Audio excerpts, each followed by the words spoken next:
दोस्तों नमस्कार। आज का हमारा जो नया टॉपिक है वो है न्यूक्लिक अम्ल। न्यूक्लिक अम्ल सजीवों की कोशिका के केंद्रक में पाए जाने वाला जो पदार्थ है वो न्यूक्लिक अम्ल कहलाता है। और न्यूक्लिक अम्ल दो प्रकार का है, एक होता है डीएनए और एक होता है आरएनए। डीएनए और आरएनए दोनों ही सजीवों में मिलते हैं। डीएनए जीव जंतुओं में मिलता है और आरएनए पेड़ पौधों में पाया जाता है। अब हम न्यूक्लिक अम्ल के रासायनिक संगठन के बारे में बात करते हैं। तो न्यूक्लिक अम्ल तीन घटकों से मिलकर बना होता है। एक होता है पेंटोज शर्करा, जिसे हम राइबोज शर्करा भी कहते हैं। दूसरा होता है नाइट्रोजनी क्षार, नाइट्रोजनी क्षार। और तीसरा होता है फॉस्फोरिक अम्ल। ये तीन घटक मिलकर के न्यूक्लिक अम्ल का निर्माण करते हैं। पेंटोज शर्करा की बात करें, 5 कार्बन की एक चक्रीय संरचना पेंटोज शर्करा होती है।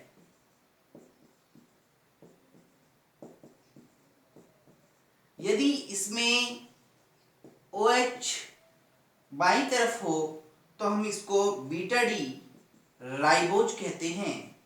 5 कार्बन होने के कारण हम इसे पेंटोज शर्करा कहते हैं। अब हम इसका हार्वर्ड सूत्र जो बनाते हैं, 5 सदस्यों की चक्रीय संरचना है। पहला कार्बन ये है, दूसरा ये है, तीसरा ये, चौथा ये है। तो अब इस पे OH, H, H, OH, H, OH, CH2OH और H, ये 5वां कार्बन है। ये जो संरचना है इसी से निर्मित हुई है, इसको हम बीटा डी राइबोज कहते हैं। बीटा डी राइबोज शुगर ये आरएनए के अंदर पाई जाती है।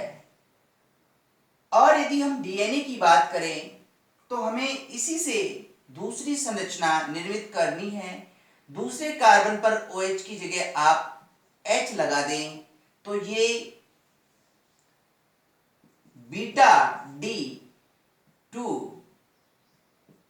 डीऑक्सी राइबोज शर्करा बन जाती है, जो कि डीएनए में पाई जाती है।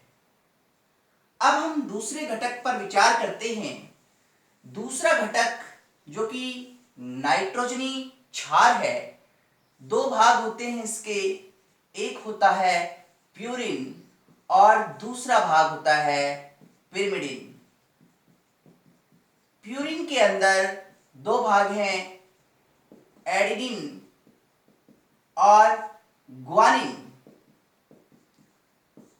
पिरिमिडिन के अंदर 3 भाग हैं, साइटोसिन,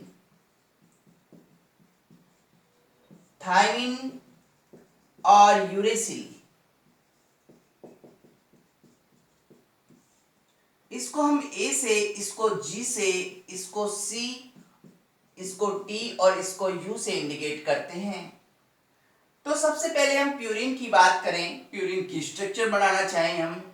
प्यूरिन की स्ट्रक्चर जो मूल स्ट्रक्चर है, सबसे पहले हम वो तैयार कर लेंगे। ये प्यूरिन की मूल स्ट्रक्चर है।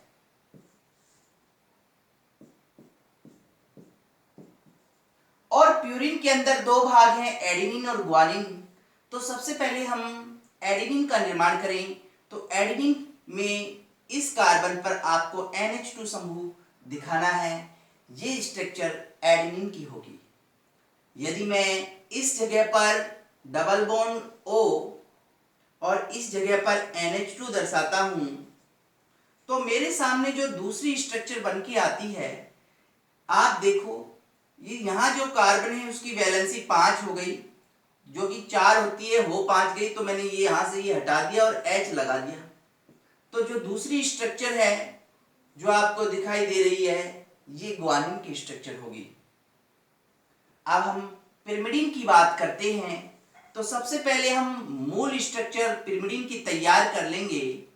ये पिरिमिडिन की मूल स्ट्रक्चर है।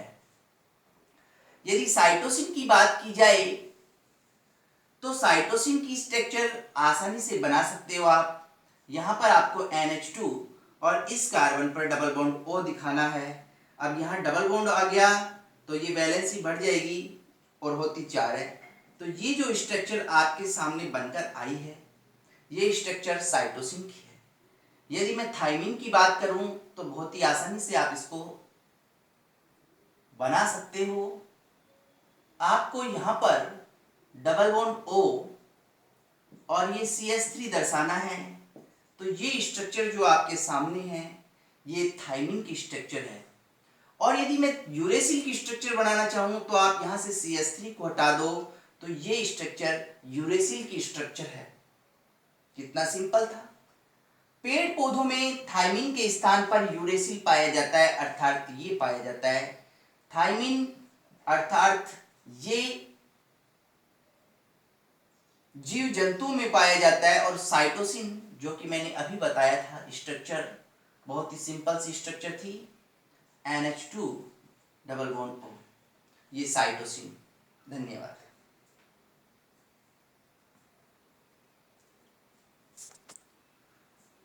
इसका तीसरा घटक जो फॉस्फोरिक अम्ल है वो रह गया था। बहुत ही सिंपल सा है, H3PO4 इसका सूत्र होता है और स्ट्रक्चर इसकी इस प्रकार से होती है। धन्यवाद।